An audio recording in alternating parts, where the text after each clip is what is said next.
Bart, I want you to shake hands with, what's your name, fella? Roscoe. Roscoe here runs this mill. He's gonna show us around and let you get a first-hand look at real all-American Joes doing what they do best. Why the hell would I want to see that? You'll thank me on your wedding night.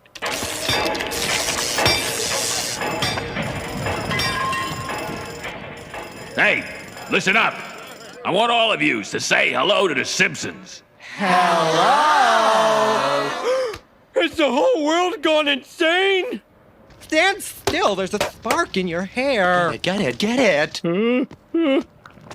Hot stuff coming through. Dad, why did you bring me to a gay steel mill? I don't know. This is a nightmare. You're all sick. Oh, be nice. I genuinely think that intro is both the best and worst thing I've ever done. So, hey, welcome back to this series that I do very occasionally. Today we're doing Pokemon Platinum with only Steel types. It's pretty ironic actually that the first Platinum run is a Steel type, given, you know, what Platinum is.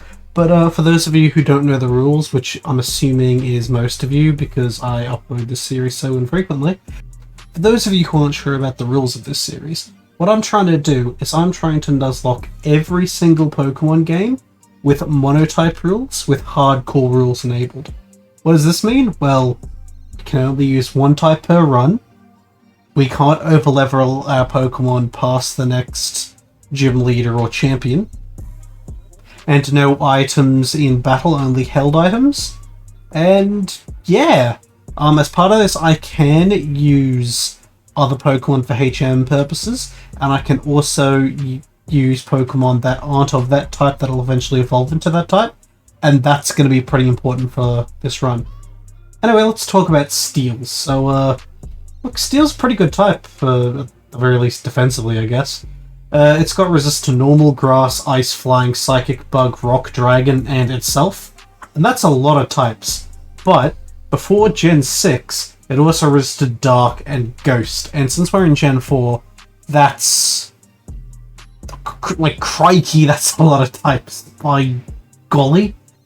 There's also some of the historically best Pokemon of all time are Steel types. Stuff like Skarmory, Scizor, Ferrothorn, Magnezone, you know, these real key parts of competitive Pokemon, which really seems to indicate that this run's going to be really, really easy, but look, I'm not 100% sure about that.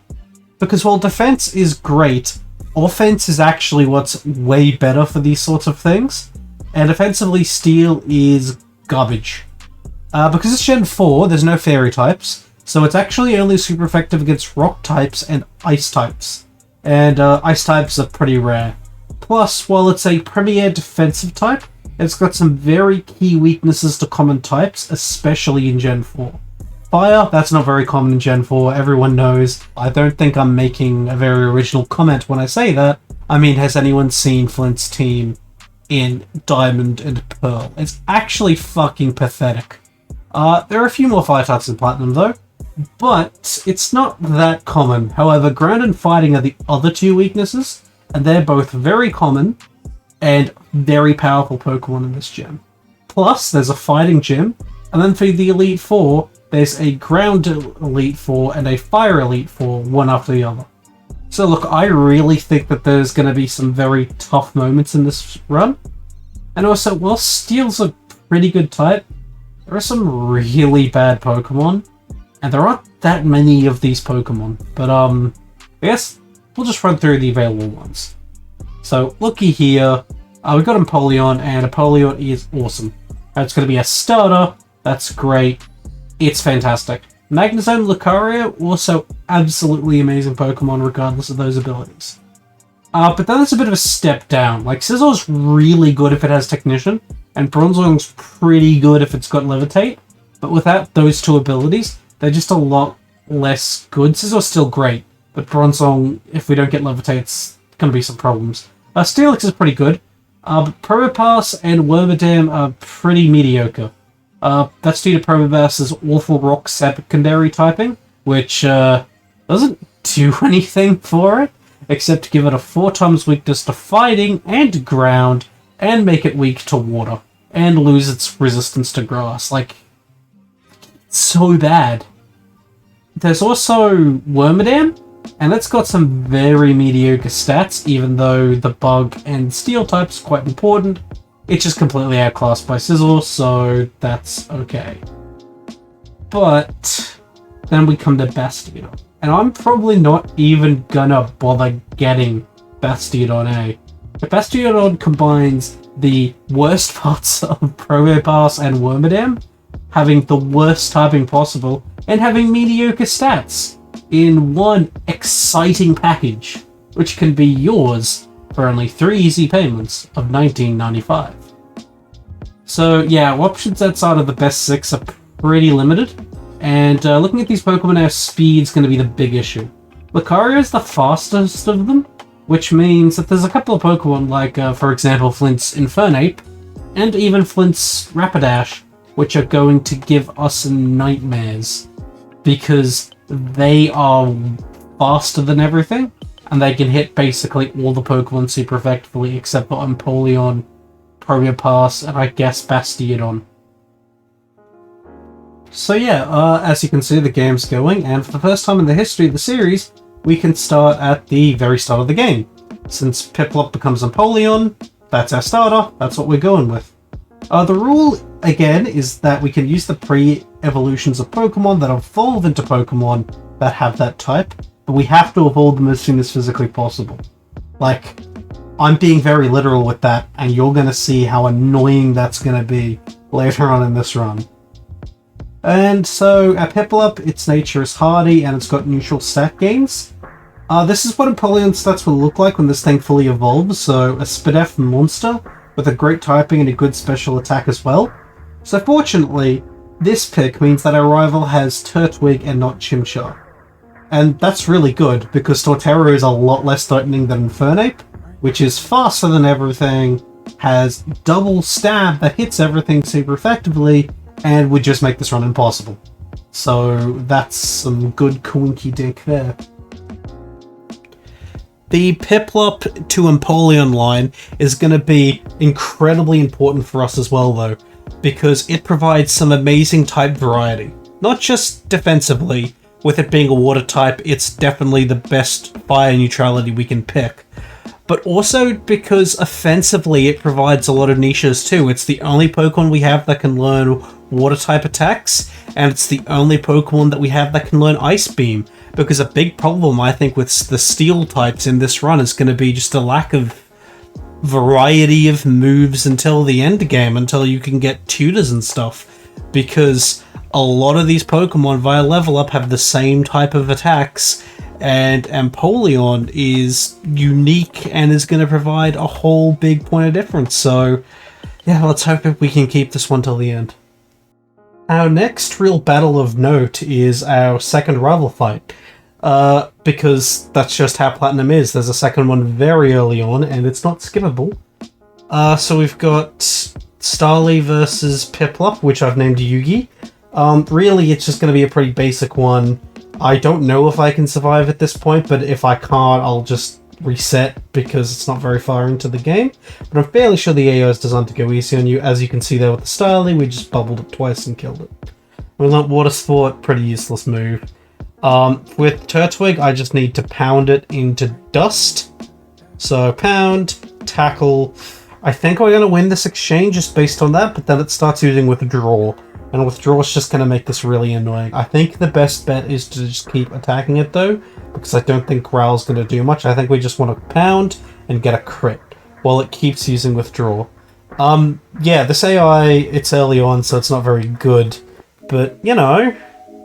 Oh, that's a crit. That's, look, that'd be a bit rough, but I think we should be able to beat it. In fact, I bubble last because... Oh, thanks for interrupting my video firmware. Getting ready to update that now. Because I think it would do more damage then. I should have been doing it from the start. Anyway, there we go. We've beaten ground. How nice. So we head to Orberg City because in the mines of Orberg, I think that's how you pronounce it, there is our next capture. So our second capture before the gym leader. And this Pokemon, well, I wonder what it's gonna... No, it's you. It's me. Hi, I'm the problem, it's me. I'm big. Yeah, so Onyx. Remember the Onyx from our first one? Well, it's back. Fortunately, though, it's going to be a little less bad than in Fire Red, because they're going to evolve this pretty quickly, and by pretty quickly, I mean by Gym 2, into a Steelix. So, that's nice. And Steelix, if you can look at its stats, has a whole lot of defense, and, well, it's not exactly an offensive powerhouse. It's not passive either.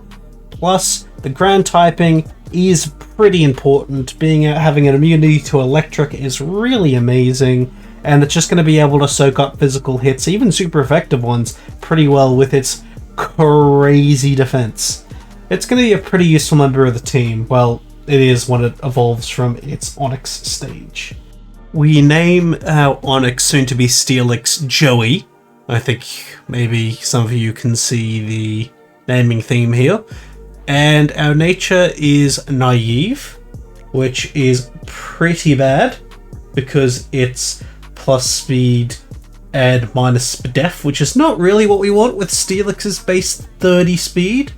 And our ability is sturdy, which is abso-fucking-lutely useless until Gen 5, so not the best start, but hey, it's still going to be a good Pokemon. So yeah, Steelix is going to be pretty useful, but for now, it's an Onyx. And coming up, we have to fight Rourke?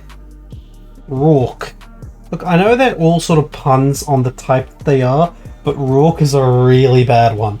Anyway, honestly, this fight's going to be pretty easy, I think, because, well, they don't have the best team. They've got 2 Pokemon that are quad weak to water, and while Cranidos is only 1 times weak to it, between Onyx and Piplup, I think we got this. I think this is going to be a very easy fight. And we go to that fight right now. So, Rourke, we have our Piplup, we have our Onyx, and we're at the level cap, it's time to go. So they lead Geodude, we lead Yugi, a bubble is going to take it out nice and easy, no problems.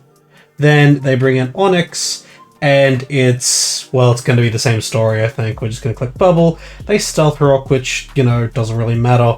Bubble doesn't kill, which I'm a bit surprised about, but Bubble is only base 20. A potion doesn't restore it back up enough to survive the Bubble. And we're at level 15, and we learned Peck, which is, probably going to be useful at some point over Pound.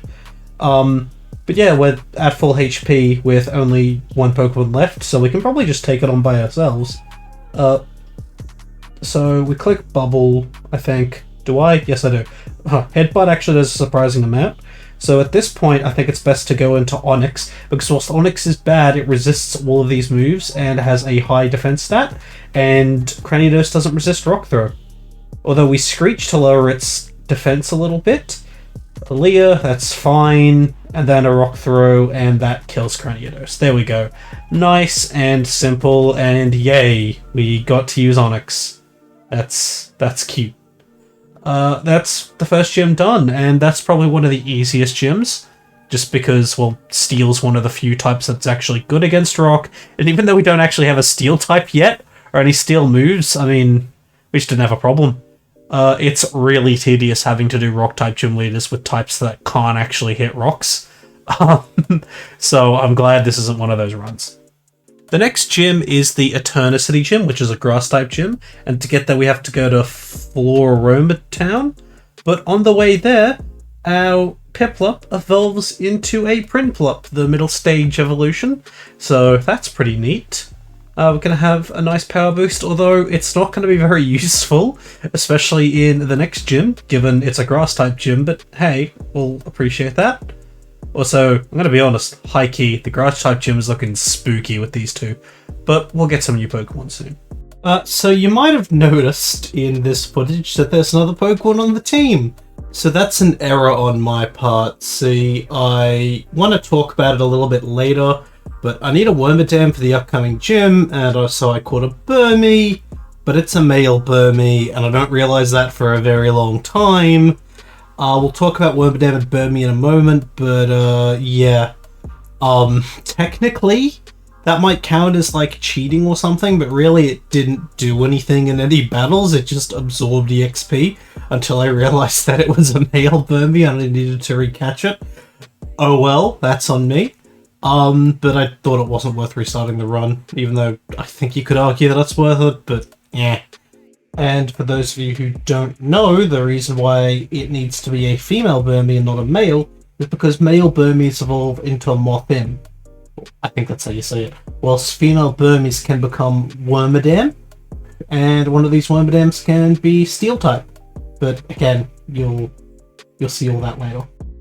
Anyway, it's time to fight Team Galactic because they've taken over some sort of wind power station thing, and we have to fight one of the 3 commanders, which is Mars. They're all named after planets, and they must have been born on another planet if they think they can take me on. So she leads with Zubat, and I lead with the Burmy that, look, it's male. Again, see, I've made a mistake. So then switch into Empoleon. Bite doesn't do that much, so we can just use Metal Claw. I think it does more than Bubble, which is only base 20 power. Really, until this gets Bubble Beam, it can't really hit very hard. Even though it's got more special attack and Bubble is special. Really, we just spare Metal Claw, hoping for an attack boost at some point. The Toxic is pretty bad, but we can kill it and not too hard. Then there's Perugly, and Perugly is a bit of a menace. So we're going to go right into Joey to handle this thing. They're going to fake out, and we're going to take like a decent amount of damage, but that's a crit, so it's double what it is. Feint Attack does a little bit of damage, then we start Raging. Now Rage is has like 20 base power, but if you get hit when you rage, your attack increases by 1. So I just am going to rage twice. Feint Attack, it's given me a lot more power, so then Rock Throw might 2-hit KO, I think, I hope. I should have raged one more time. But, you know, if it's going to be a 3-hit KO with Rock Throw, as long as this thing doesn't crit, it doesn't, and Rock Throw hits, Perugly is gone. I was actually a bit anxious. This Perugly and also the next commander, they are high-key, incredibly terrifying Pokemon. Incredibly terrifying trainers with really good Pokemon. And we can learn Rock Tomb, but we decide not to learn it because Rock Tomb's pretty bad. 50 base power, 80 accuracy, it's not good. But yeah, we managed to get out of that one pretty safely. So I think now we can get some new friends pretty soon, so that'll be fun. Okay, so we can skip ahead until we arrive in Eterna City, and Eterna City has a lot of things going on. There's a Team Galactic fight, there's a gym leader, but first and foremost, we have a lot of things to do involving our Pokemon. We have 2 new Pokemon to catch, and 2 new evolutions, which also includes getting our first Steel types, so that's nice. So we head to Route 211 to find our first encounter here, and it's Bronzor. That's good, so Bronzor becomes Bronzong, a very bulky Pokemon that isn't actually very passive, and is going to be pretty useful for our whole journey. Yeah, I just really hope that this is Levitate for a lot of reasons, but a big reason is because Levitate makes it a much better Pokemon for us, because, yeah. Anyway, it's going to be a bit of an annoyance to catch because it hypnotizes us, but let's just skip ahead to when we get it. Alrighty, and we have caught the Bronzor. I decide to name it Bakura. You know, after another character from that classic show. I guess it's also a card game series. Anyway, Bronzor. Bronzor has a bashful nature, which is neutral stat gains, kind of like our Empoleon, and it's fucking heat proof. I don't even notice this, by the way. Like, I don't actually notice that this is heat proof for a little bit, because I didn't even want to think about it. It's fucking heat proof. Honestly, this might be worth resetting. Having heat proof as the ability. Heat proof. Let me tell you how much worse this is. This is our only switch into ground. This is the only ground immunity we can possibly get. There's no Skarmory in Gen 4. There's no other Levitate Steels in Gen 4. It's just Bronzor. And there are so many ground type attacks, and so many ground type attackers, and so many ground types in big boss battles, all that stuff. And this... It's just completely ruined our matchup into it. Completely ruined it. There is... I don't know. Like, honestly, I kind of wish I'd just given up here. Because it's so bad. We don't need heat proof, right? There is literally one entire Pokemon in this entire run that heat proof's good on for Bronzong. And that's it. Heat proof is a terrible ability, and it's really going to cost us when there are some strong Pokemon like, for example, the Electric type gym leader, I forget his name, he has Earthquake on his Electivire, okay? Like, it's a tough fight. And being able to pivot into the ground immune would be nice, but I can't do that anymore. Now I have to rely on something that's neutral, but good luck with that. Basically, kids, if you're doing this at home, restart if you get a heat-proof Bronzong. Like, I'm trying to think about how this might ruin the run later, and I'm getting really worried. Like, this is a shambles. It's a shambles. Like, honestly, what the fuck am I gonna do in the distortion world where I have to fight the Team Galaxy leader? I forget his name. Like, spoiler warning, but there's a Gyarados there with Earthquake. What the shit am I gonna do against that thing? Like, what am I gonna do? This is just, it kills everything on my team. It just sucks. What am I gonna do against Bertha? Like, I hope the pain that I'm experiencing right now is coming across. I really do. Because this is just, it's earth-shattering. It's earth-shattering. Because that's the only Pokemon of mine that didn't get shattered by Earth. Even when I'm fucking furious, I can make the worst jokes. The only good thing about Heatproof is that it technically counts as super effective for weakness policy, which is an item that doesn't exist yet. We don't need to be neutral to fire. I just went on a bit of a rant, but like, it's just fucking true, eh? Like, this sucks. Whatever, we got the hand we dealt with. Let's move on to our next capture. It's almost Gym 2, and we finally have our first Steel type in this Steel type run, despite this video going on for at least 15 minutes. I love the irony of that, but that's just how Steel works in Gen 4. So as you can see, we're in Mount Cornet, we've been grinding out Bronzong, and we've got our second capture here.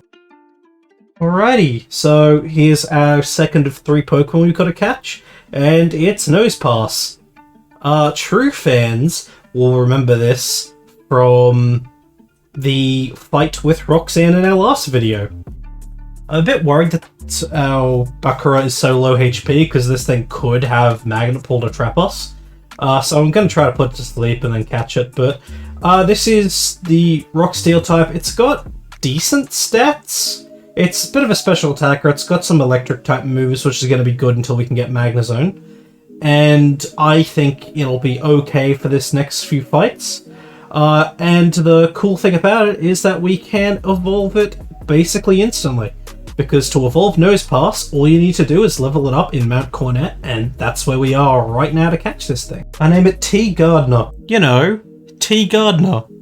The very, world of... I probably shouldn't make a joke like that. She's probably fucking 6 or something. Let's have a look-see. 16, that's not the age we're looking for. My legal team would like to officially retract that statement. I want it stricken from the record. I never said it and I disown it. Bye. Yeah, another character from Yu-Gi-Oh! And it is quirky nature, and it is sturdy. So sturdy, again, a useless ability, but Magnet Pull's not much better. And quirky is another neutral nature, so that's 3 neutral natures in 4 Pokemon, and each of them are different.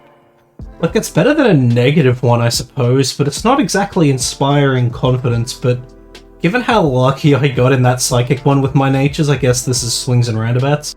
So now I need to focus on those 2 evolutions I've got. Currently I'm catching Bronzor to look for a Metal Coat, because that does hold Metal Coat, and I can technically evolve Steelix now, so I have to. And if I evolve Nosepass once in Mount Coronet, look, I don't know how to pronounce it, I'm just going to say a different name each time, then it'll evolve into Probopass, which is what's happening right now. There we go, nice and quickly. So because we don't have a Pokemon that can learn Thief yet, the best way to get Metal Coats, which Bronzong does carry, is to catch it, and if I don't get it properly, I just reset. It takes a while, but we eventually get one, meaning I can trade Onix and get a Steelix back, so that's nice.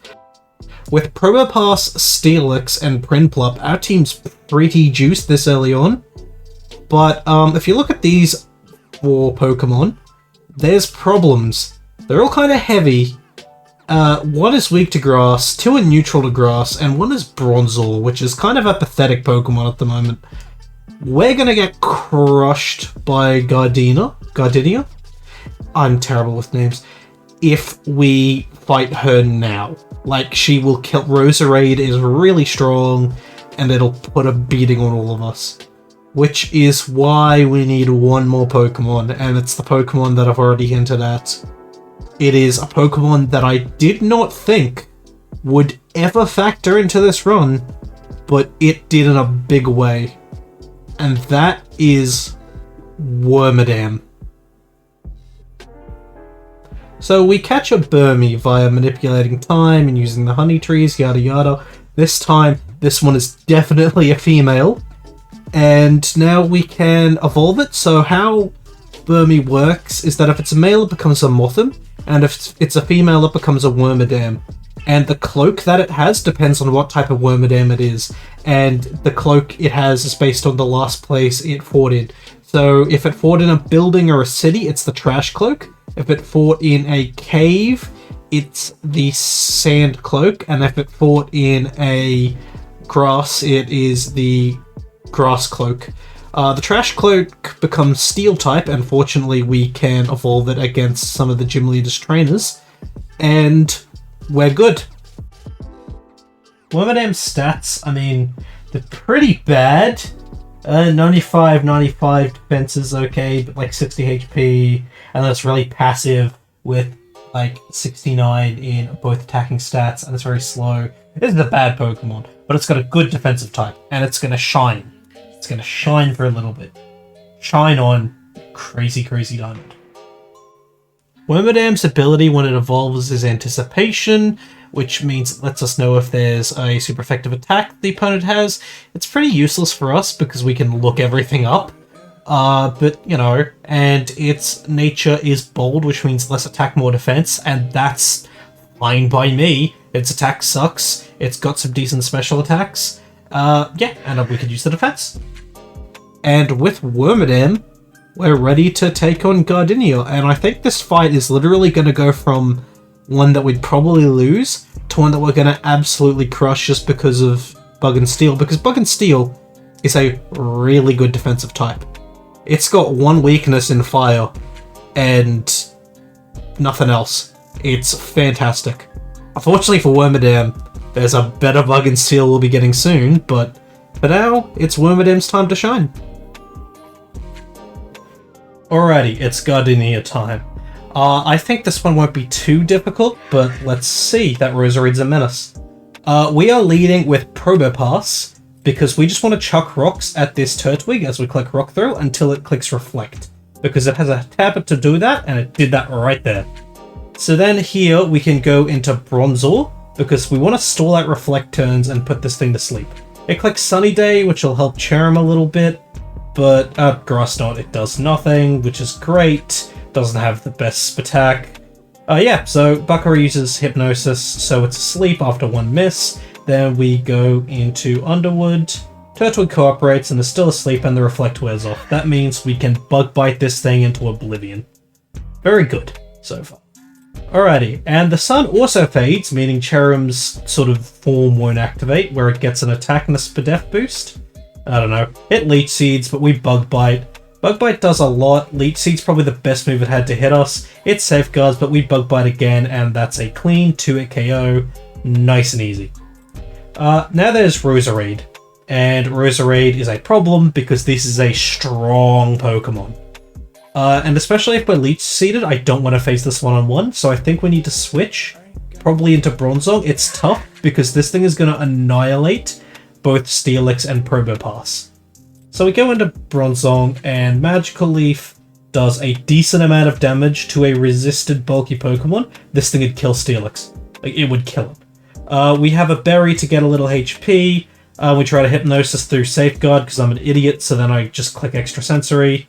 And it does a little bit of chip, but we're paralyzed with Stun Spore, so it's time to go back into Weavile Weavile Underwood to finish this. But Weavile, it's a Pokemon. Again, the Grass Attack's not doing much, so we can just Bug Bite.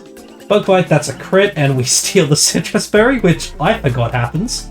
We're just gonna Bug Bite as he heals. She heals. Bug Bite's doing about a 3 KO, so it should be easy, and it's nowhere near killing us, and we crit the Roserade. Yeah, so, without Underwood, Wormadam, we'd be stuffed. That would be such a hard fight, because look at, like, you saw how much Roserade did to Bronzong, and yeah, it would just ruin the other 3 Pokemon we've got. But because of Wormadam, this fight is not only, possible, but now easy. So this is what I love about this series, just getting to use odd Pokemon from specific types that are just terrible, but have really good niche situations. So I'm pretty happy to use this thing, and so I'm pretty happy to use Wormadam.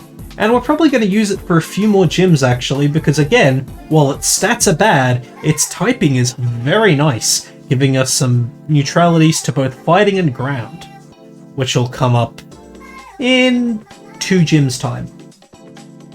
Alrighty, so all that's really left to do is fight Fantina in Half Home City. Half Home, the greatest Skyrim expansion. I think that's what it's called, is it?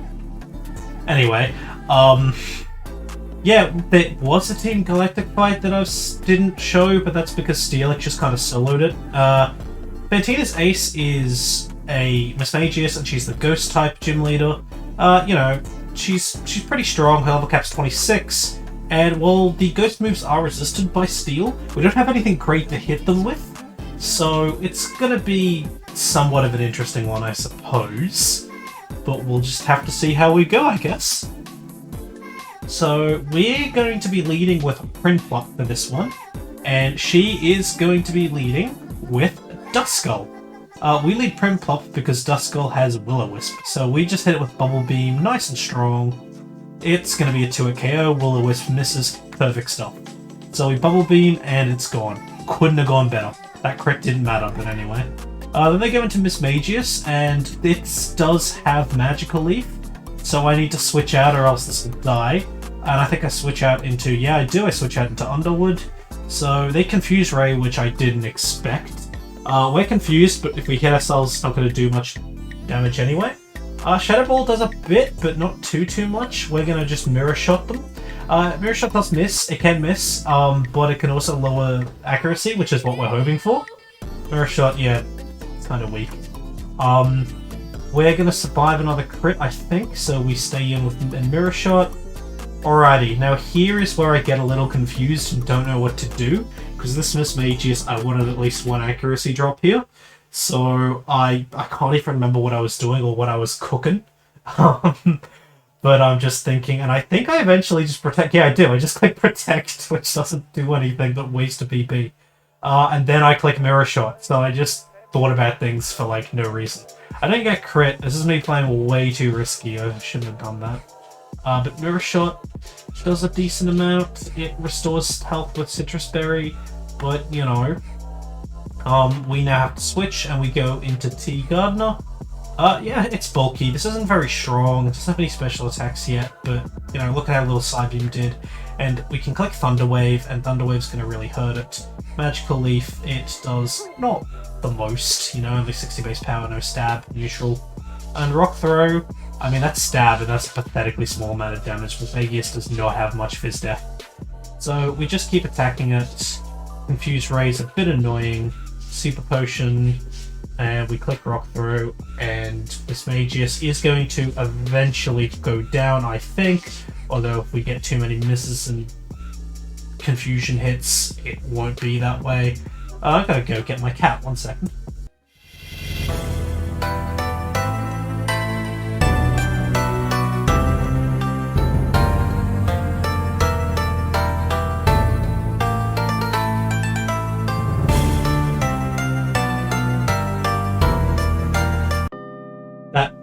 That's not a bit, by the way. I literally went out to get my cat.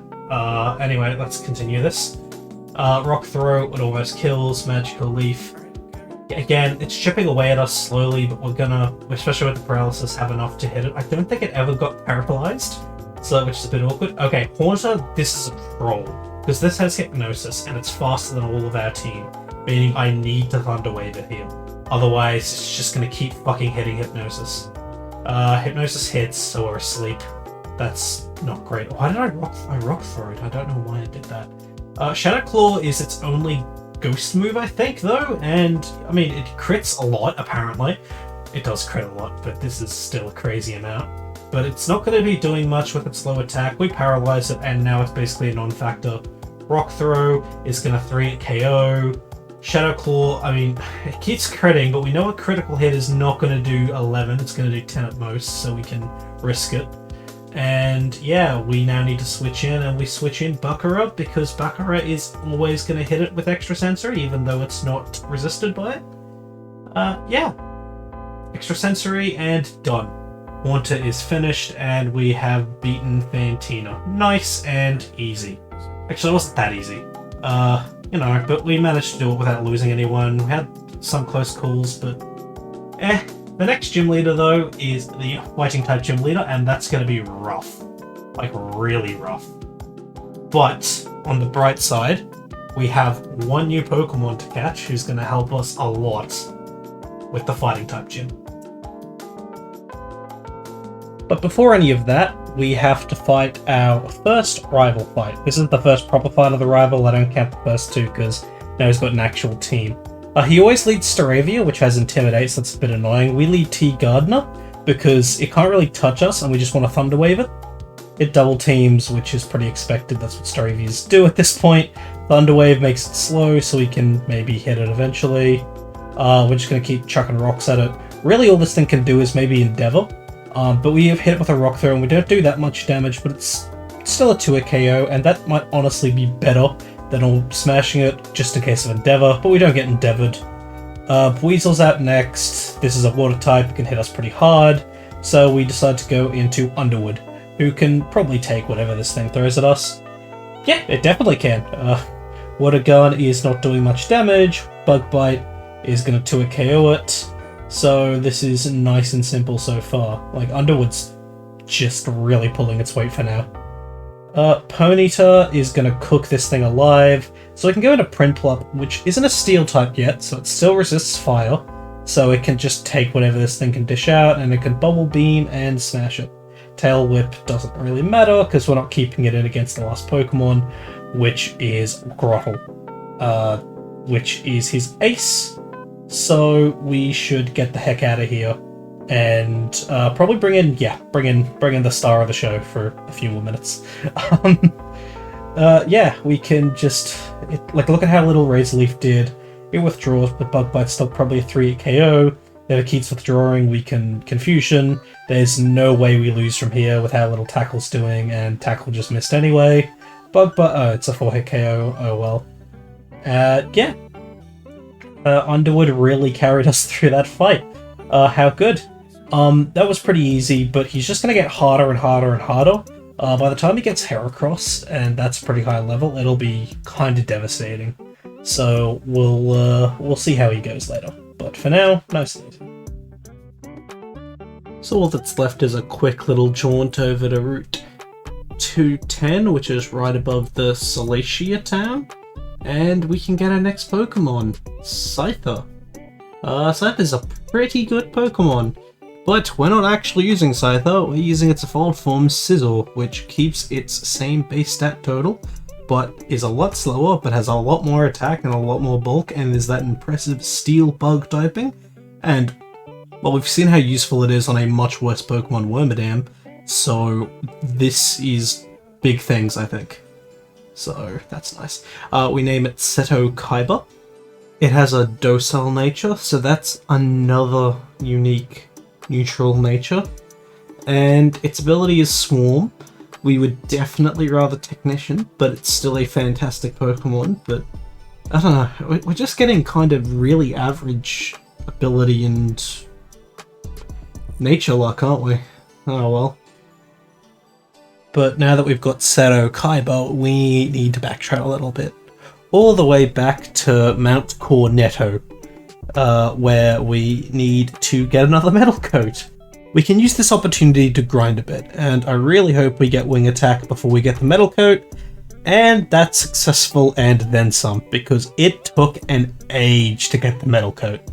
What do we want Wing Attack? Well, we want an attack to hit Maylene's Pokemon, who's the fighting type gym leader coming up. She is incredibly tough. Her Lucario is going to be a menace, but her other two Pokemon are pretty strong, and we only have neutralities, so it's going to be a bit tough to beat them, especially since it's at a bit of an awkward level, and it's the level before Bronzor evolves into Bronzong. So, you know, oh well. But we eventually get the metal coat, and it took so long I'd stopped recording, and yeah, but you can see it's got it on it, like there's evidence here, but we got the metal coat, and now Scyther can be a Sizzle. Yay. So while we grind, I guess let's just talk about Maylene for a bit and what that's going to be like. So she actually doesn't have the strongest team ever, but you know, Meditite with pure power is going to still hit decently. Machoke's still pretty strong, and Lucario is just a monster in general. I don't know. This might not be the toughest one, her level cap's 32, but it's still a bit scary for Steel to go against fighting, but thankfully we have 4 Pokemon that are neutral to fighting. Bronzor, Scizor, Wormadam, and Prinplup. And Scizor has Wing Attack, and Wormadam has Confusion to actually hit them pretty hard, so that is nice. It's still a bit worrying. This, and also the next gym, Crash Awake, I think is going to be quite tough, because they're both pretty strong gym leaders with pretty strong aces that Steel type just doesn't match up against. Yeah. But as for the rest of this run, in general, I don't know, I'm a bit anxious about it, to be honest, because we really didn't get the luck we needed. Like, I think we really needed Liberhead on Bronzong, and yeah, like, again, Technician on Sizzle would have been nice. It means we could SD Roost Bullet Punch sets, but just the lack of Levitate, I don't know. I'm like, I don't know, I'm just worried. Like, for example, Quagsire and Crash Awake, which is coming up. Like, that's tough. Like, that is now a tough Pokemon, potentially, you know? I don't know. Let's hope my anxiety isn't founded. But that's enough hot dogging and grandstanding here. We need to actually fight this Maylene character. Alrighty, fight time. Little nervous, but again, there are definitely gonna be worse fights in this run. We're gonna be leading with Sizzle because they lead with Meditite, and Sizzle can really damage this thing with Wing Attack. And it can probably take any of its 2 moves. Fake Out, 4 damage, that's not much. Wing Attack, it's no-ko. Smashed. Then in comes Lucario, and Lucario is a tough one. I think the best option here is to Wing Attack. They Drain Punch, and that's a lot. Wing Attack doesn't do that much because it's neutral. I'm gonna click Roost and try to stall out the Drain Punches that this thing has, because it's only got 5 and they're only 60 base power. So that's pretty cool. And just keep going. Force Palm, though, is a thing that I was not expecting, and that can paralyze like it did just then. So now we're in a bit of an awkward spot. Now we have to Wing Attack because we can't reliably Roost due to paralysis. Wing Attack does a decent amount. Force Palm, got a crit, and we're paralyzed, so Seto is done for the rest of the fight. Positives-wise, we did use up 3 of the 5 Drain Punches, so that's nice. In comes Underwood as a Force Palm, but what we can do is we can Metal Sound. So that is basically Screech, but for Spadef. So greatly reduces the amount of... greatly lowers Spadef. Of course it can miss like it did. We get hit by Force Palm. We Metal Sound, and now Print Plop can probably come in and kick the crap out of Lucario. So can Bronzor, apparently. I don't remember. There we go. We go into Apollyon. Sorry, Print Plop, Yugi. Force Palm does a decent amount. So does Drain Punch. We're really low health at this point. Bubble Beam. Lucario is down with a crit. That is a bit worrying. It might have been necessary. But we're still here. Machoke is a strong guy. He's big and he's strong. So we go into Bakura. Rock Tomb is not a very strong move, especially into us. And we can click Extra Sensory, but we do not have much special attacks. And this might not do much even with Machoke's low special attack. Yeah, it doesn't do that much. Focus Energy, I think it's a bit too late. Even with the crit, I think we live. So yeah, we live with a crit, Extra Sensory, and it's over. And we managed to beat Maylene just. And like a good anime fight, Bronzor evolves into Bronzong. I always, as a kid, loved it when that would happen. I'd imagine, you know, it was like an episode of the anime and it evolved mid-fight. But, what a loading block. But, well, that was nice and easy. And now it's basically just the 5th gym leader next, so let's go and fight Crash Awake. So, I completely forgot about Barry. I guess I called him Graham this time, but I was not prepared for this. Thankfully, though, I had Probopass in the lead from my last fight, so that's good, and I've taught it Shockwave, so we can hit that. Of course, I'm not going to Shockwave, I'm going to Rock Slide for some reason. That still hits, and it does a decent amount of damage, but Endeavor brings us to 24 HP, but we can Shockwave, and that's all good. There's Weasel. We want to get the heck out of here because we're not living an attack from it. We can pretty freely go into Underwood because it's just our pivot now. What a Pokemon. Wormadam for life. Aqua Jet's just bouncing off it, doing 10 damage, and Bug Bite's going to be a 2-hit KO. It is a bit worrying that I don't think it gets a better bug move, but hey. There's Ponyta. Ponyta's going to cook this. So this is very similar to the last fight, actually. We go into Print Plop. There's Ember. It doesn't do much, and then we can just Bubble Beam this thing. Tail Whip is nothing. Down Ponyta goes. Is this actually the same team as last team? Yeah, it literally is. Jesus. Okay. Well, Grottle is, again, not much of a problem. We just go straight into Underwood. Razor Leaf does next to nothing. Bug Bite as it withdraws. It's going to be 3 or 4 hit KO. Bite's not very effective. It is going to flinch us. Maybe it can flinch us down. Bug Bite, Bug Bite. Another Bite. Yeah, basically. I think this match is basically... Yep, it's decided. Yeah, so that was a surprising but not very challenging fight from Brown there, but look, I trust that I'll be better next time. While prepping for this gym, Yugi evolves into Empoleon, which is pretty cool.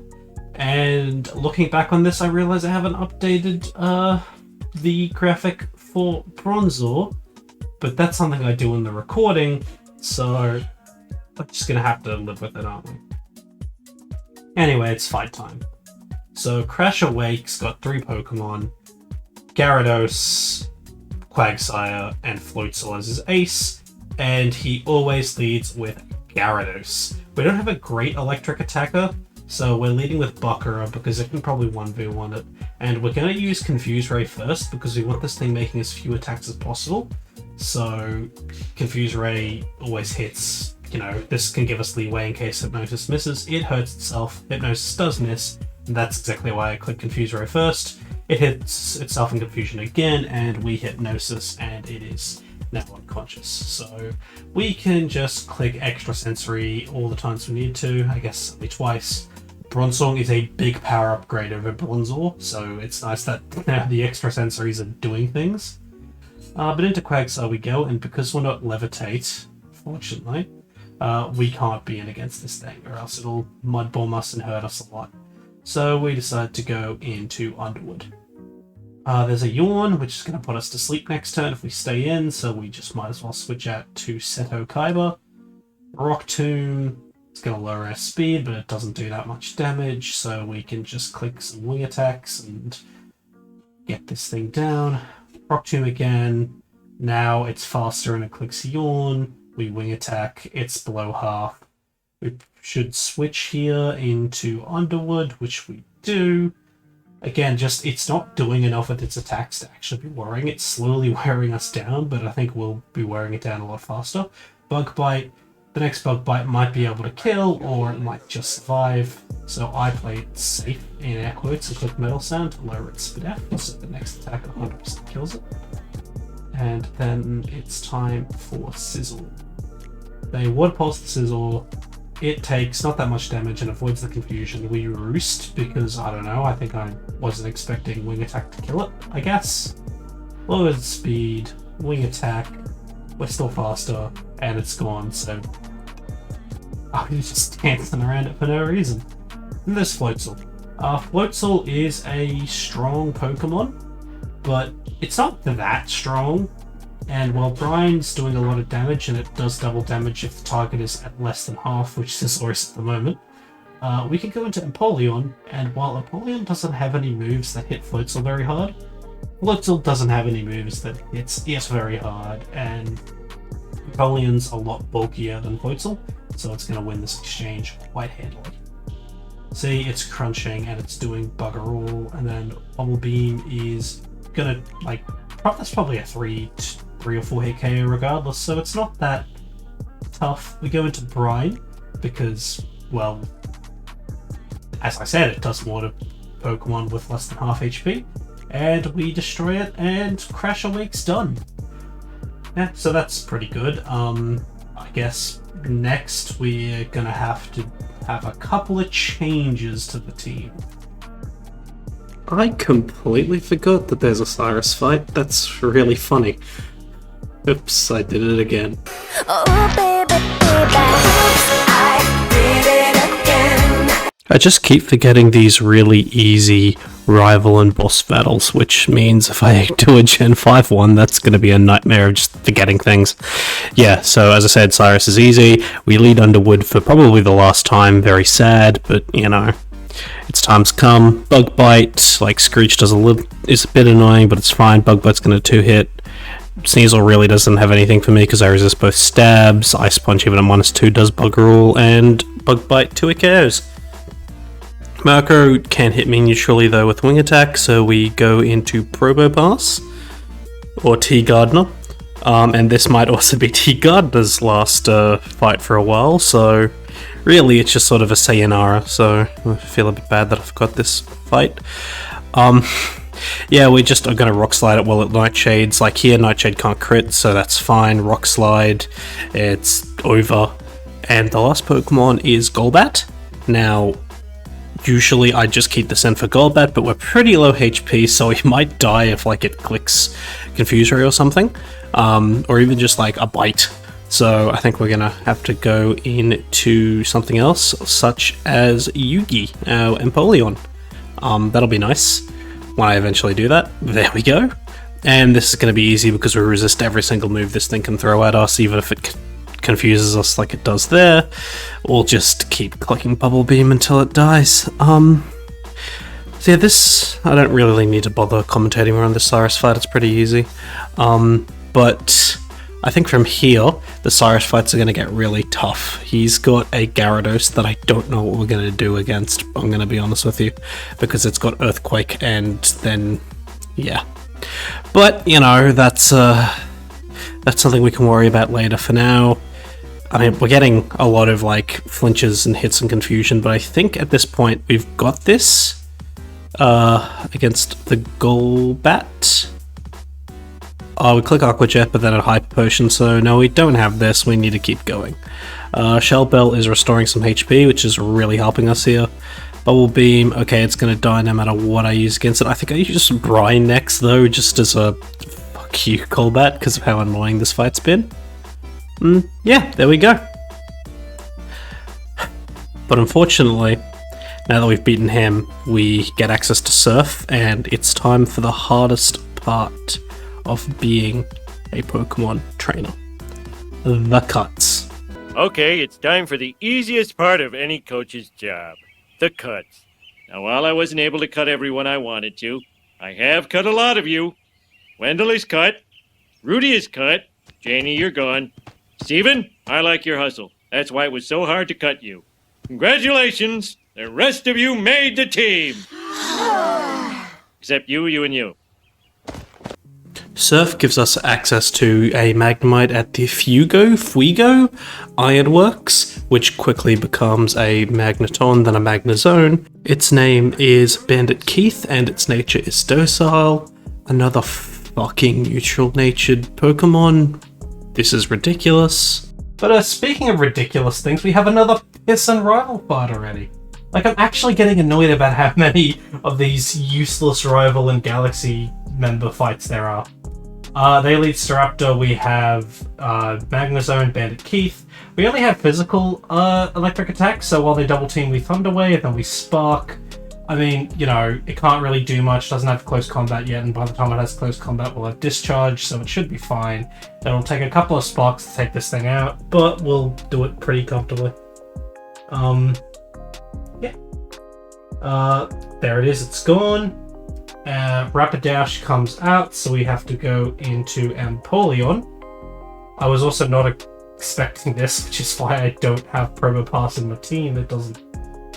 Anyway, so we click Surf, Takedown. Doesn't hurt too much. Surf deals with it nice and easy.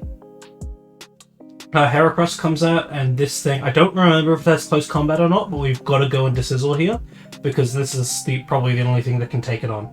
It's got Brick Break, and that's not going to be a 2-hit KO, so even if we're slower, we're fine. We are slower, but we're fine. We attack, and it's gone. So, nice and easy. They go into Floatzel. Floatzel is slightly annoying, but we can go into Empoleon, and Empoleon, again, I can't hit it very hard, but this has nothing for Empoleon, so we can just spam Surf and just sort of take the small amounts of chip. And I think we actually just heal off that Aqua Jet. Do we? We almost do. God, Shell Bell is such a terrible item. It's kind of sad. Again, it's just Aqua Jets and Surfing. But I think next, the rival is going to go into Torterra. And this is a bit of an interesting one, because Torterra, we're not going to learn Whirlpool, but Torterra is neutral to water, and this could probably take an Earthquake, if it even has Earthquake. I don't remember if it has Earthquake at this point. So I'm debating here, but I think what I'm going to eventually do is stay in and click Surf, I think. But this one took a lot of thinking. A whole lot of thinking. Thank God, once again, that this is not Infernape, because if this was Infernape, I would be up a creek without a paddle. And we eventually decide to click Surf, and Torterra, it is a 2-hit KO. Let's see if we die to Earth. Oh, it's got Razor Leaf. Okay, this is easy. That was a crit, so we're good. Surf is going to very cleanly 2-hit KO it, and that's Barry. Hopefully we don't have to do any of these for a while. And we go to Iron Island, and we can get the Riolu egg as well. I almost butchered that pronunciation. And when the Riolu egg hatches, we immediately friendship it up for Lucario. This thing has a bold nature, which means less attack, more defense. Pretty fucking bad, I'll be honest with you. And its ability is Steadfast, which is just okay, I guess. The ability doesn't really matter. But those two Pokemon immediately go into the team instead of Probopass and Wormadam. Probopass that typing's just too bad, and Lucario's a better Pokemon, same with Magnezone, and they're also just both better than Wormadam, and we really don't need two Bug and Steel types. But it's time for Byron. I think that's how you're supposed to say his name. And he, I think, low-key, or high-key, is the worst gym leader possibly of all time. I know a lot of people these days are clowning on the Gen 2 gyms, and rightfully so, but I genuinely think Byron is worse. Like, let's see why he's so bad. Alrighty, it's time to fight Byron, who, well, look, his level cap is 41, and we've only got one Pokemon at level 41, but I genuinely think we're only going to need Steelix here. In fact, that's the challenge I'm now imposing for myself. We can only use Steelix. Because he hasn't actually been used in any of the gyms so far, besides as an Onix, so, you know, Joey needs some time to shine. Anyway, we're going to click Earthquake on the Magneton. Flash Cannon doesn't do much. Earthquake, and goodbye, Magneton. I don't know if it has Sturdy or not, but Sturdy is useless until Gen 5 because it only blocks like Horn Drill and shit. He brings out his Steelix, so here we can probably click a couple of curses. We click one curse, they Earthquake. It's not that much damage, so you can click a second curse. We're still faster at -1, which is interesting. I guess it's just IVs and the nature and EVs. Then we're slower for the second one. There's an Earthquake. We click Earthquake because, you know, we need to do some damage at some point. And it's not an Oko, which is interesting. Byron uses a full restore. We just click Earthquake. And it's gonna die. There's another Earthquake. So we're at 20 HP for the last Pokemon, which is Bastiodon, which I said at the start is terrible, and this Bastiodon is especially terrible. It's got one out-and-out actual attacking move in Stone Edge, which is going to do like 2 damage to me, so I just click Earthquake. Iron Defense, we click Earthquake. It takes... There you go, it takes it all, it's dead! See? One Pokemon challenge, Joey. Yeah, Byron's just he's just the worst. His ace Pokemon is terrible. Like, Steelix is okay, Magneton is okay, but they're not that good, so he's never hard. He's never difficult. But, yeah. We now have beaten him, which means we can go and do a whole bunch of plot, because apparently Team Galactic's trying to take over the world? Actually, no, I think the plot is that Cyrus is trying to create a second world or something. I've never really... I've played this game so much, but I'm not 100% sure about like what Cyrus's plan is. Like, he wants to end the world because he hates the world or something like that, which, you know, I guess that's a reason to do it. But what that means is that they've blown up a couple of the lakes, so we have to bounce around the lakes. And I'm going to be honest, we do need to fight some of the members of the Team Galactic there, but they are so easy, I'm not going to bother recapping them. And I'm actually just going to go straight to the 7th gym. So the next gym leader is Candace. Her level cap is 44, and she's the Ice-type gym leader. So she's not going to be too tough or anything, so I think this will be a pretty easy one. But, you know, she does have good Pokemon with her, but let's go. So we're up against Candace, or Candice. You might have to say Candice because of the pun. They lead Sneasel, we lead Lucario, aka Pegasus. And this is a great lead for us, we can just Aura Sphere. Sneasel is fast, so it goes first. Aerial Ace doesn't hit very hard. And then Aura Sphere is going to cleanly Oko Sneasel, because it's ×4 weak to Aura Sphere, and it's a frail Pokemon. Then there's Piloswine. Piloswine's a bit bulky. We do have Close Combat though, and I'm really debating just clicking Close Combat. I think I do, yes I do. And we completely annihilate the Piloswine. Might have been a little risky there, because if we clicked Earthquake it would have killed us, but we don't have any good Earthquake switch-ins anyway. Then there's a Abomasnow, and Abomasnow can just die to a Close Combat. Nice and easy.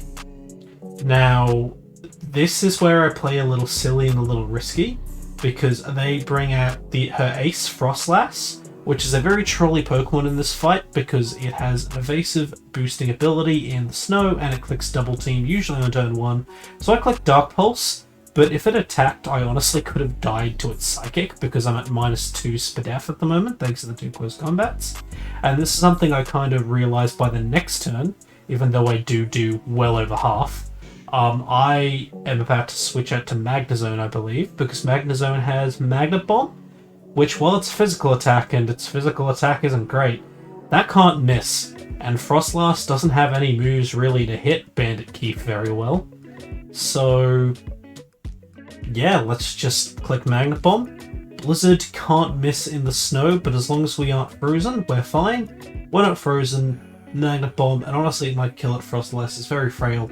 There we go. So we used the 2 newcomers together to really take that one on. Fantastic stuff!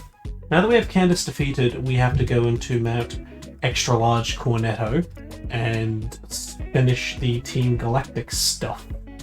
Alrighty, so now we're in the Distortion World. It's a bit of a jump cut. There is a Team Galactic building with another fight with Cyrus, but his team's a lot worse, and I don't particularly want to record 2 Cyrus fights in a row, so we're just going to go from here. Alrighty, let's get going then. So Cyrus, he leads with Houndoom, and I go into Yugi because I can, at least be neutral to everything.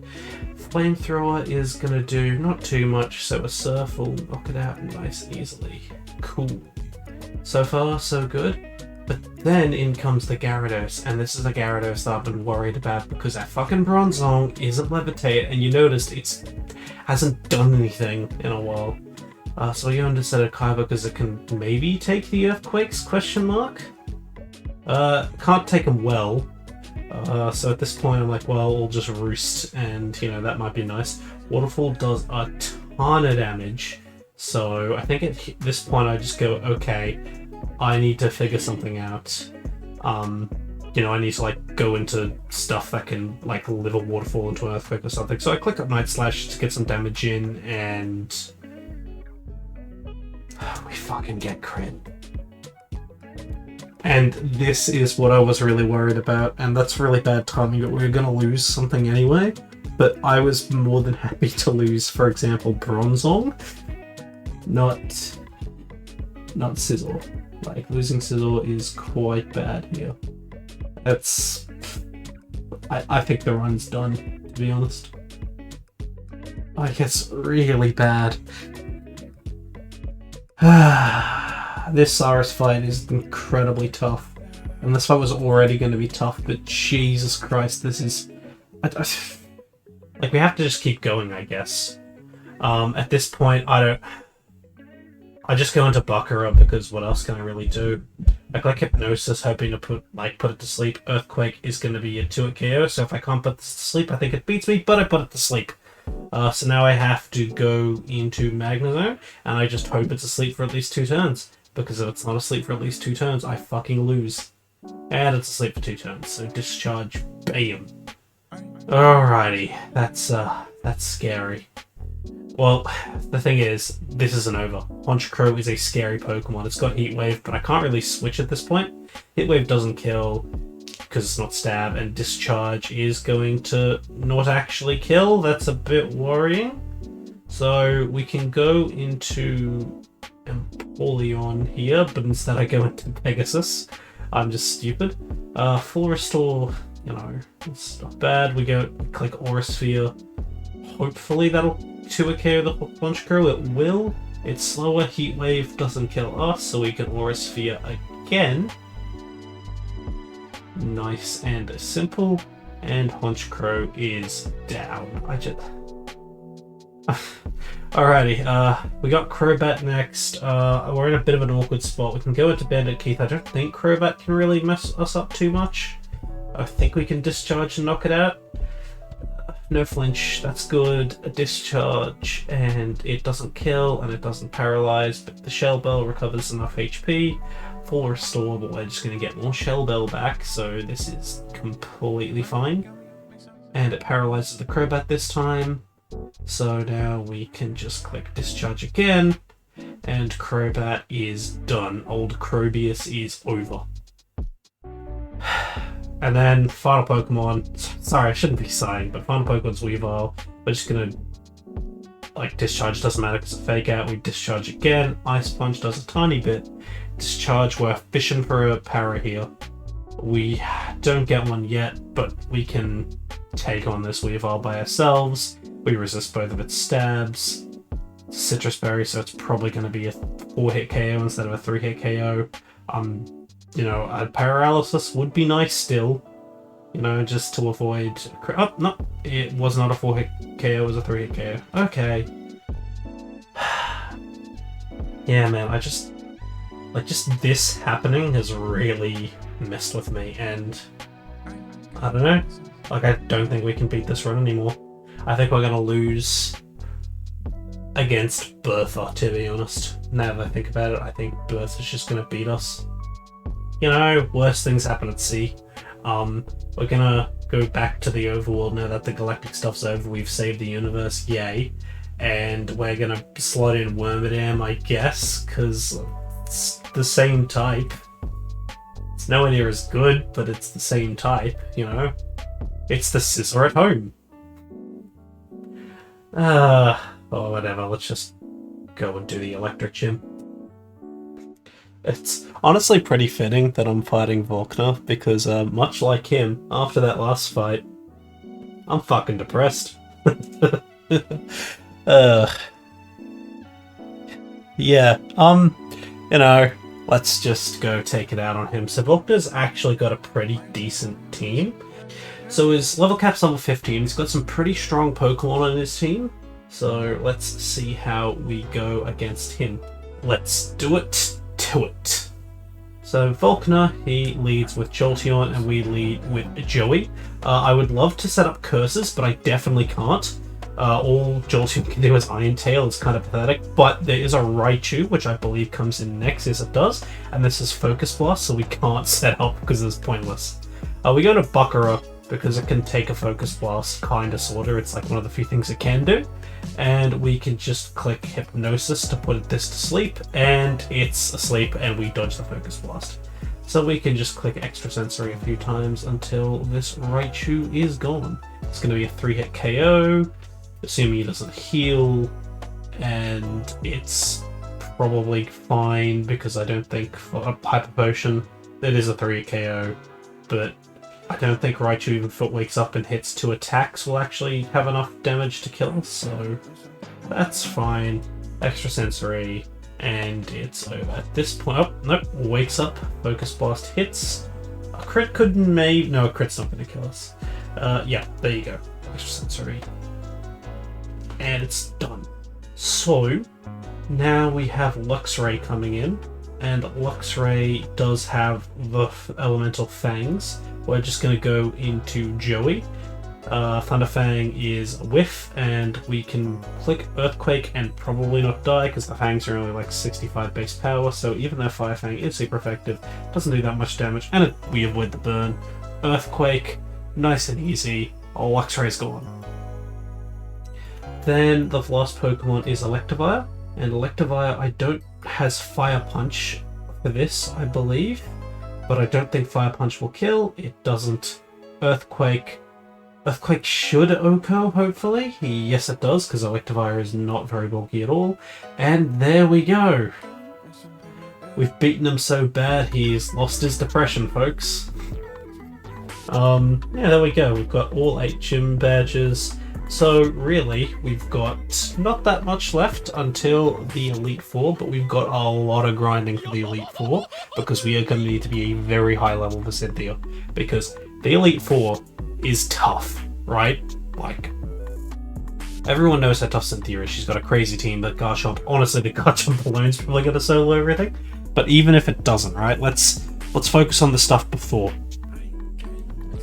Bertha and Flint are the second and third members of the Elite Four.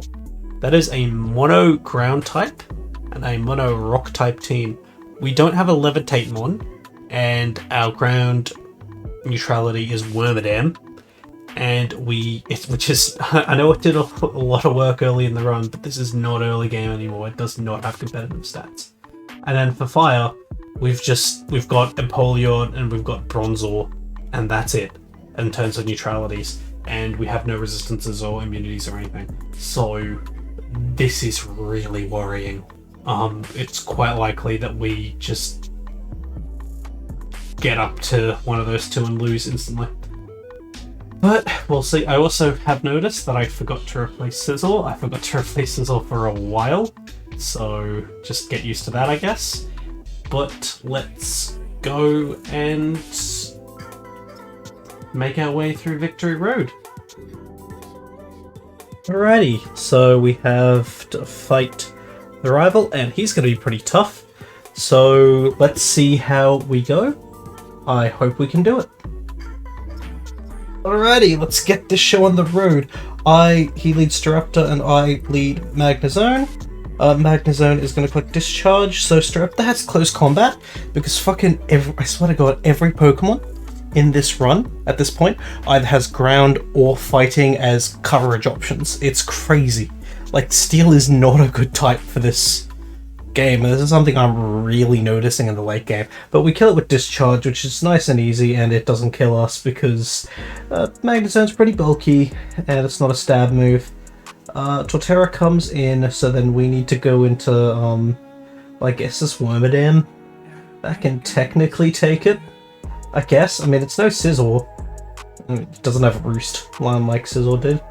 Earthquake, and yeah, it's definitely no Scizor, so I guess we'll just Bug Bite or something. Earthquake, it's getting low. Bug Bite does bugger all, and at this point we need to switch because we cannot afford to lose Underwood.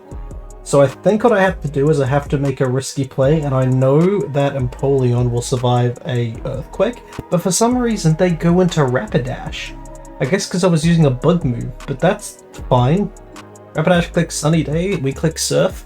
Surf probably won't kill because of the Sunny Day, or oh well, because of a crit, never mind.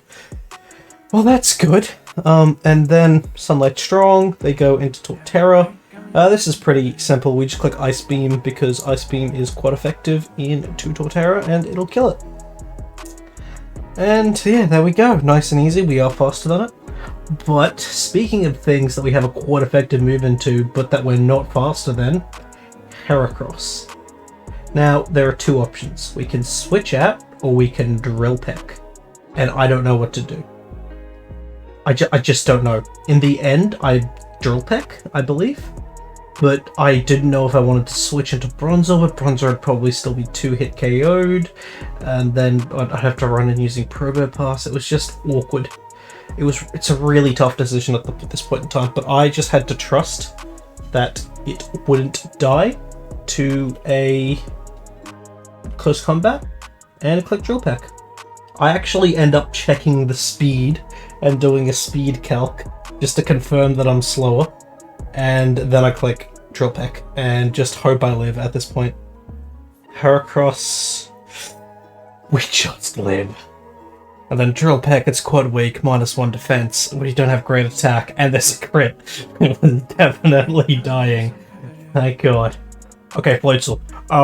I have to quickly check if Floatzel had Pursuit or not, and I don't believe it does, so we can switch out.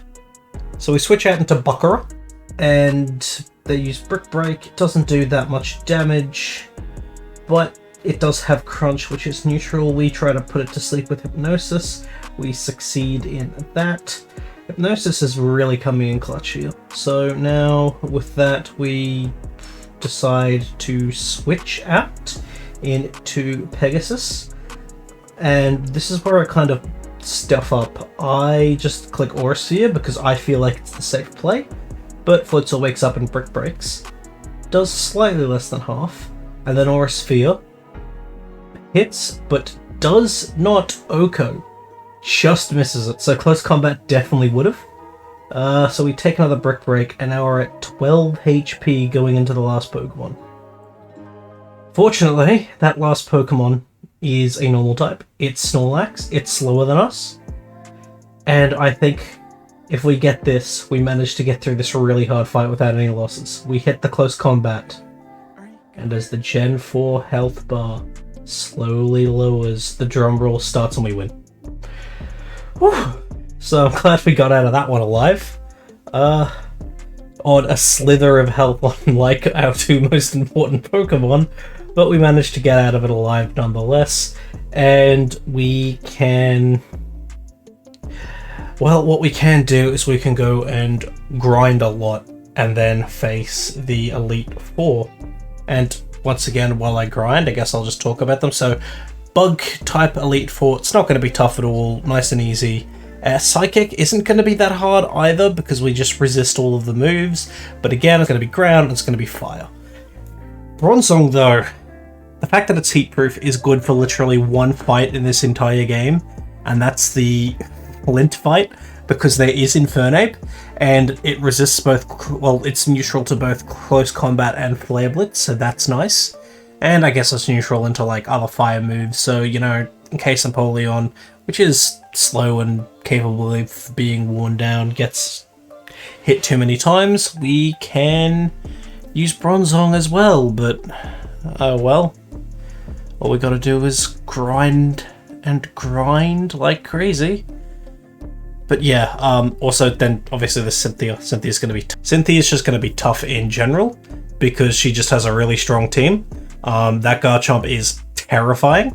I think I have to EV train Lucario's speed so that it's faster, and I think that's my only real out with this team because, yeah. But what is cool is I did the hidden power checks that I always do for all my Pokemon. And Bagged Stones happened to be ice, and it seemed pretty strong. So that's really cool. Maybe we can scam Garchomp with some sort of Focus Sash set. I'm just now realizing how long this has gone for, so let's just have a quick look at the moves of our Pokemon. So Lucario, it's got Close Combat, Ice Punch, Zen Headbutt, Swords Dance. It's going to be a setup threat. I think this is our best chance of actually beating the champion. Extrasensory Hypnosis, Iron Defense, Rock Slide on Bakura with a Mind Plate. It's just kind of a bad Pokemon. Steelix is the cursed threat with Earthquake, Iron Tail, Fire Fang, and then Soft Sand to boost ground types. Empoleon's just an attacky Pokemon with Stealth Rock. Yeah, Bandit Keith's just got moves. That hidden power is Ice. And then we've got just kind of a crap bag on thingy. So we're going to cut straight to Aaron, because this video's gone way too fucking long. And Aaron, I don't think is going to be that difficult, like, at all.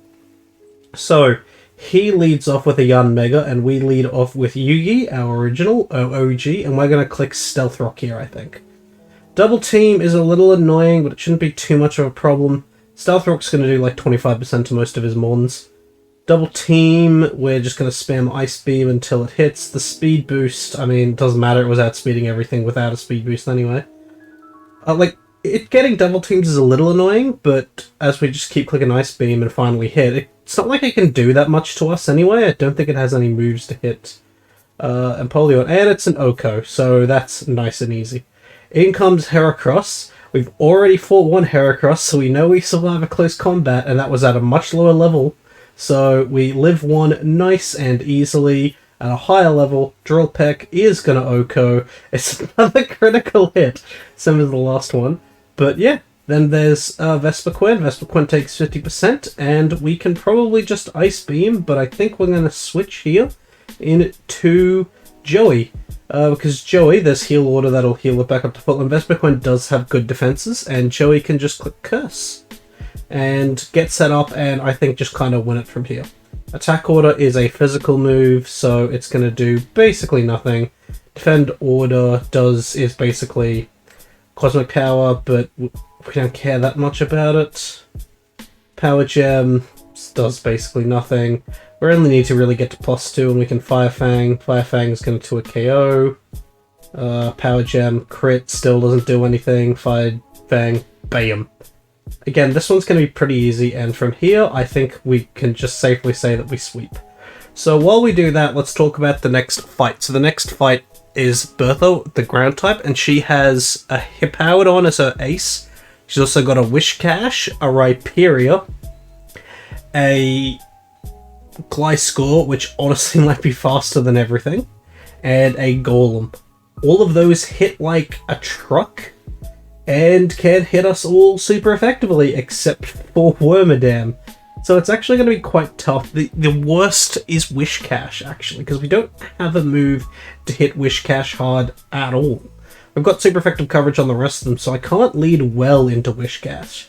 So I think what I'm going to be doing is leading Wormadam, and just trying to... I cut out the bits where I healed my Pokemon and arranged my team. Or do I lead... No, I do lead Wormadam. I should say, and this is going to be important later, I got a bunch of Focus Sashes. You can get them. You can get an infinite supply of them. It's just annoying. And so I've got a lot of them to burn. But there's Wishcash, and we go into Underwood, and we're just going to click Signal Beam. Sandstorm, that's fine. All of our Pokemon are immune to it anyway. It does slightly less than half, but it confuses, so that's good. Another Signal Beam will be nice, but they withdrew Wishcash for Gliscor. I think because it has Fire Fang, we click Iron Head. I guess because we didn't want Wishcash to heal. So then we can go nice and comfortably into Lucario, because while Fire Fang is super effective, it's not going to do too much, and we've got Ice Punch. So we can really mess this thing up. And we are faster. We just had to hope we're faster, but thankfully we are. I did train a lot of Speed IV. There's Hippowdon, and we're not going to kill Hippowdon, and Hippowdon is going to eat our lunch. So we need to go into Yugi and hopefully live this earthquake. Because again, Bronzong fucking can't. We do, and we can just click Surf, and we've got it. I think next in comes Wishcash, and I'm a bit afraid of not OHKOing Wishcash. So I think at this point I have to switch out. The question is what to, because, and I think the answer is probably going to be the GOAT, the hard carry for this whole series, Wormadam, when I wake up and actually do it. There we go. Underwood. And let's see how much Earth Power does. Yeah, it's not much, but Wishcash isn't a great Pokemon. Earth Power doesn't do much again. Iron Head. It hits it a little bit, but doesn't put it in healing range. So we can click Signal Beam. We don't get crit, so it's all good. Signal Beam, gone. Okay. I really didn't expect Wormadam to be the hard carry of this series. So there's Golem, and we have to switch out because Golem will destroy us, but I'm not sure what we can switch into at this point. I think some of our Pokemon can probably take an Earthquake, like Steelix probably could take an Earthquake. Bronzong could also probably take an Earthquake, but it's not great, and I have spent a lot of time thinking about this. Again, Levitate Bronzong would make this fight so much more simple. You could pivot so much easier into everything. But yeah, we go into Empoleon for some reason. Oh, because I predicted the...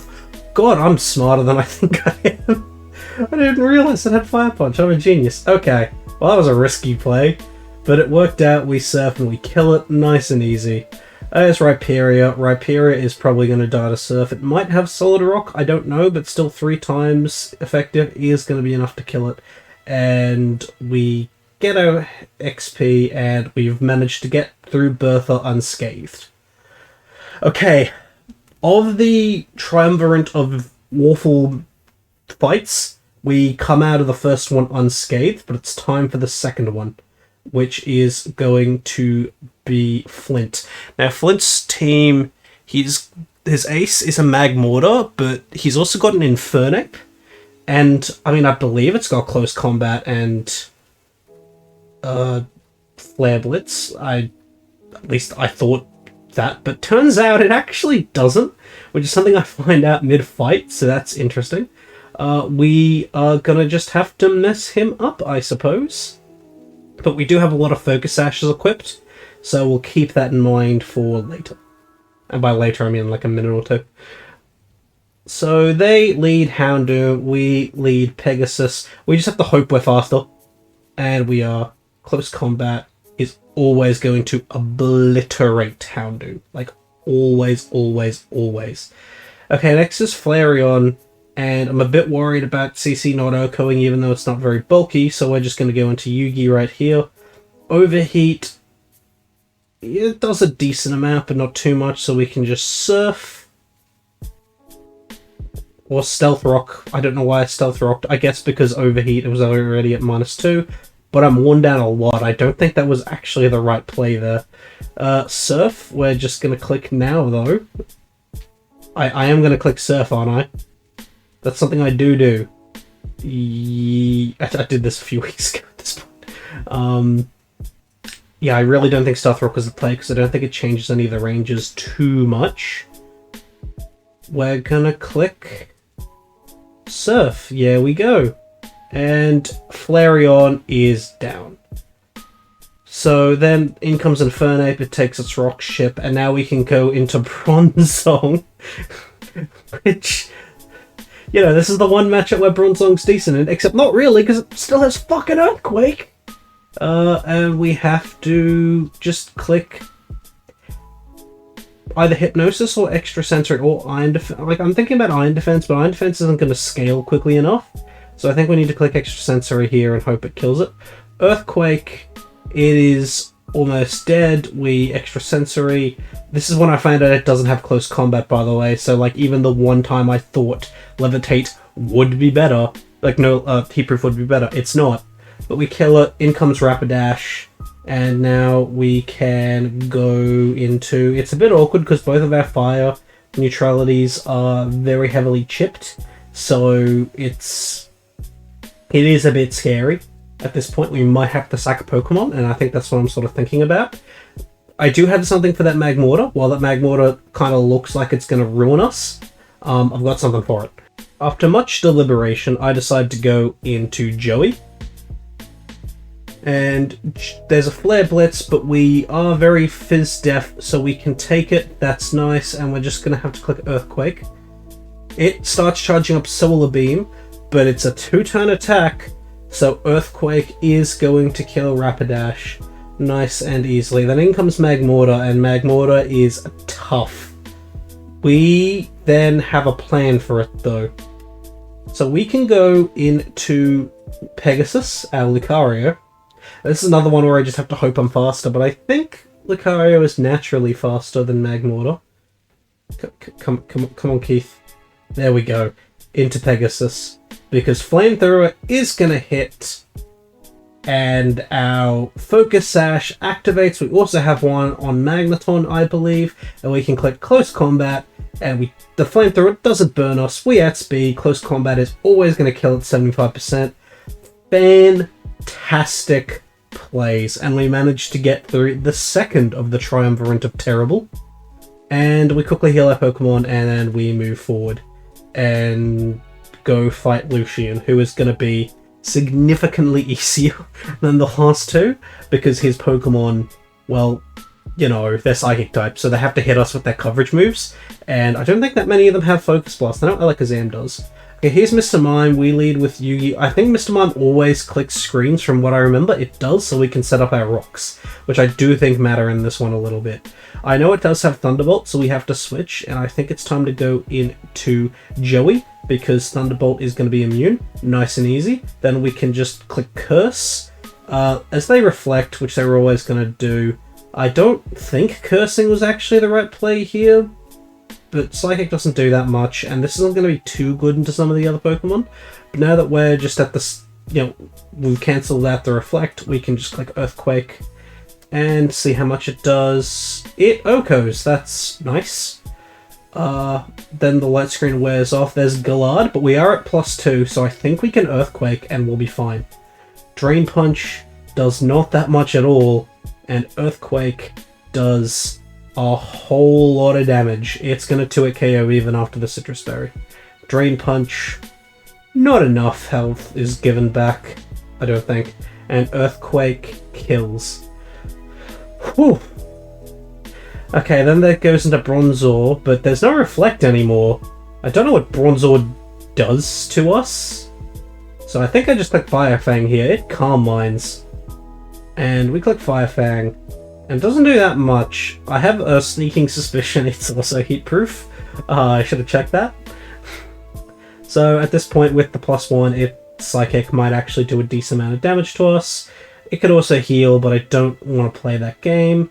So I switch into Yugi to sort it out. There is a full restore. That's a bit annoying, but we can just click Surf. And while it is at +1, it's still going to be a 3KO after that, Calm Mind. And it's not going to be able to OHKO us with anything. There's an Earthquake, but it's Bronzong, it's not Stab. We've taken Stab, CCs, and Earthquakes. So it was nice and easy, and we kill it with Surf. Alrighty. Then the final Pokemon is the second last Pokemon is Alakazam. Alakazam has Focus Blast, so it's a bit tough, so it looks like it's time for Bronzor to finish this. Focus Blast misses, nice and easy. We're just going to hit it with moves, because we're probably going to 2-hit KO. Focus Blast hits. Rock Slide misses. Focus Blast missed again. This is going to beat us, and Rock Slide... Fuck you! I got plenty of words for you, but at the end of the day, fuck you and your New World Order, and fuck the horse you rode in on, and all your shit! You people are criminals! Bronzong! What are you doing? What are you doing, Bronzong? Maybe I shouldn't have been so mean to it. This is Bakura betraying us, as I think he did in the anime. I don't know. I didn't finish it. I'm deciding what to do, but I think what I end up doing is just sacking Bronzong. Yeah, I do. I just go, okay, well, we'll just get a Focus Blast miss or something. And then Focus Blast hits, and Bronzong is down. So I lost a Pokemon to the fight I thought would be easy. We can go into Underwood. Underwood can probably handle this, though. So Missed Focus Blast, there's a Signal Beam. And it kills it nice and easy. And Underwood, which is, again, despite not being a good Pokemon, carrying us hard, can Signal Beam and kill the Espeon. But now it's time for that frickin' Cynthia fight. Oof. Oof. The reaction when I think about what she looks like and also what her team is, it's the same. Oof. So, this one's going to be tough. It's going to be really tough. I'm actually already regretting not putting Extreme Speed on Lucario. I think we needed to do that. I think we might be boned. But, we'll give it a go. We're going to lead Lucario, because I think it just needs to Swords Dance on, what's that Pokemon called? The Dark and Ghost one. Forget its name, but it's going to have to set up on that, I think. Swords Dance a few times, be faster than Garchomp, and then just beat everything. But I'm a bit worried. It does resist, or I think it resists, or it's at least neutral. It's either resists or it's neutral to all the moves that... No, it's not Coffee-Grigus, that it has, because her lead... Oh god, this is terrible. I'm going to see it on the screen, but anyway, I think we need to leave with that and just get a lot of progress in. We've still got Focus Sash on... Magnezone as well to Revenge Lucario. Spiritomb, that's it. Okay, so we are just going to Swords Dance a few times. It doesn't have Will-O-Wisp or anything. And then it Psychics us. And it gets crit. Yeah, I think we're boned now. Well, I just have to click Ice Punch, I guess. And Ice Punch... it's going to 2-hit KO. That's cool. Okay. Spiritomb. Now Spiritomb's down. It's alright, +2. But the problem is that Lucario has Extreme Speed, which is 100% going to kill us. So, yeah. I do want to keep this in case it does outspeed Garchomp. So, I think the best option is going into Joey here, taking the Extreme Speed, and hoping we live an Aura Sphere. I think that's what it has. It clicks Aura Sphere. And we don't live in Aura Sphere. Yeah, this isn't turning out great. We're down to 4. And we can go into Yugi. I think we should live off Aura Sphere. I don't know if Surf's gonna kill, but we'll live an Aura Sphere. Nice and easily. Surf. Oh no. Oh no. Oh no. Oh no, this is bad. Okay, well, we can go into Bandit Keith, and I think we just have to rely on our Lucario speeding Garchomp. Aura Sphere doesn't kill, even we had a Focus Sash, but it doesn't kill, so yeah, that's good. Alrighty, and in comes Garchomp, and well, I think we sack the Underwood because it gets converted in my flamethrower. Because we're gonna need Magnezone to beat Roserade, but also Melodic. Okay, come on Pegasus, moment of truth, and we're not faster, and it's over. This is my first failed run. Well, while I'd just be kind of sad about that, I do think this run is possible, but we failed it.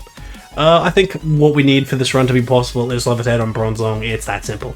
If we had that, we'd be a lot better. We'd have a chance. It would still be tough. Cynthia would still be really tough, but we'd have a chance. And also, we definitely needed Sizzle, I think. But what do you do? I don't want to talk too much about this one because this video is fucking long enough as it is. I'm going to try to get it under an hour 45. Hope you guys enjoyed that. It was a bit of a long one. I think I'm going to focus on my videos being a bit shorter, a bit closer to the hour mark from now on, but there's just a lot of things to do in Platinum. Look, this was a fun run, but it was surprisingly difficult because, I think I said it already, but every Pokemon towards the end game just has coverage for steel types. Like fire and ground and fighting is just like what default coverage Pokemon have. So without having great switch-ins to them, you know, fucking no Heat-Proof Bronzong, there wasn't much I could do a lot of the time, but, you know, I still had fun, so yeah, let's yeah,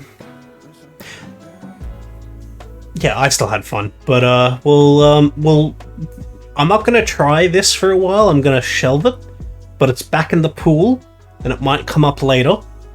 But I'll see you guys next time in a month or two. And remember, like, subscribe, validate my existence, send this video to your local member of parliament, scream subscribe to Keith Thudcore down your street, send me $5, and make sure to carve my initials into the forehead of someone you dislike. Peace out.